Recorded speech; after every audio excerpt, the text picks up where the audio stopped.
Krishna is widely known for his raas leela, but there are many misconceptions about what it truly means. Some imagine raas leela as nothing more than a dance party, perhaps even the ancient equivalent of clubbing or a discotheque. Festivals keep our ancient itihasa alive. Until recently, it was common for celebrations in Bhartiya households to involve reading katha, a story that brought to life the journey of many remarkable figures. Krishna is one such person whose stories still resonate in every household. Beyond black and white, Krishna thrives in the gray. Playful yet profound, his leela continues to inspire generation after generation. This Janmashtami, we look at some deeper truths reflected in various aspects of Krishna's life. Krishna is widely known for his raas leela, but there are many misconceptions about what it truly means. Some imagine raas leela as nothing more than a dance party, perhaps even the ancient equivalent of clubbing or a discotheque. Sadhguru unravels the deeper essence of Krishna's raas leela. He describes the word raas literally means juice. The biggest problem with people in their life is, they don't have juice, they have hormones, so raas means the juice of life. Not of the body, but of life. Because the bodhi's juices will vary. It will fluctuate from time to time. But he's talking about the juice of life. But what about the dance that happened on the bank of the Yamuna River in Braj? Sadhguru explains, so the dance that happened on full moon night was referred to as raas. Because this dripped of life. This is not a hormonal party in the night. This is not a party of drunkards. This is not a party of lustful people.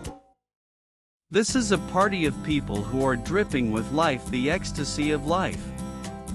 So this was referred to as the raas. Seen in this light, raas leela becomes a metaphor for spiritual exuberance, a reminder that joy at its peak is not about indulgence, but about transcendence. Seen narrowly, Krishna can be mistaken for just a romantic figure. Yet, at 16, after meeting his guru Sandipani, his life took a turn as Krishna took up Brahmacharya. Sadhguru notes, when we say Krishna, most people only think of butter, girls, and flute. But we must understand that his butter business was only till he was 6 or 8 years of age. And all his girl business was only till he was 16 years of age. At the age of 16, when his guru Sandipani made him realize what is the purpose of his life, first of all, he left Vrindavan, never again came back to see any of his relatives, or the girls or boys of his area. That was the end of it. From 16 to 21, he lived as a brahmachari, he took sannyas, went through severe sadhana. After that, his entire life was committed to marry political life, political process, and the spiritual process. Krishna's discipline during this period reveals another side of him, the ability to step away from personal attachments for a larger purpose. Sadhguru also sheds light on Krishna's bond with his beloved Radha, how her very name became synonymous with his. Today if we say Krishna, we say Radha Krishna. Radha comes ahead of Krishna because their love, their intimacy, their romance caught the imagination of a whole culture in the entire subcontinent in such a way that we don't say Krishna Radha, we say Radha Krishna.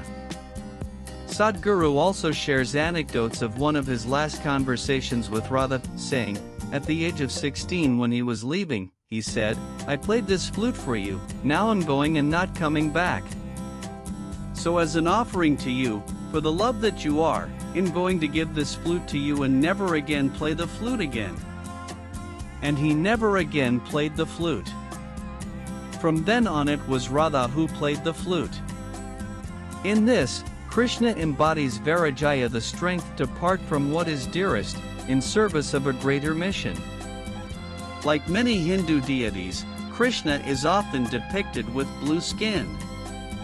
This naturally raises a question: how could a human being be blue in color? What kind of pigmentation could make this possible? Sadhguru unravels the mystery behind Krishna's blue hue. He says, blue is the color of all-inclusiveness. You will see in existence, anything that is vast and beyond your perception generally tends to be blue, whether it is the ocean or the sky. It is based on this that so many gods in India are shown as blue-skinned. Shiva has blue skin, Krishna has a blue skin, Rama has a blue skin.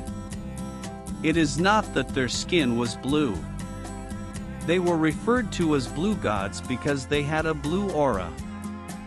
He further explains, Krishna being blue-bodied need not necessarily mean his skin color was blue. Maybe he was dark-skinned, but people who were aware saw the blueness of his energy, so they described him as blue. There are many disputes about who Krishna is and what he is, but his all-inclusiveness is one thing that no one can deny. So the theme of blue remained common, and in every corner of the country, Krishna is seen as blue. Across every phase of his life, Krishna showed that joy, love and discipline can exist in perfect balance. These stories, and the deeper truths they hold, continue to guide us, reminding us that life's highest beauty lies in living fully. As Sadhguru's insights reveal, Krishna was not just a figure of devotion, but a timeless blueprint for how to be utterly human and utterly divine.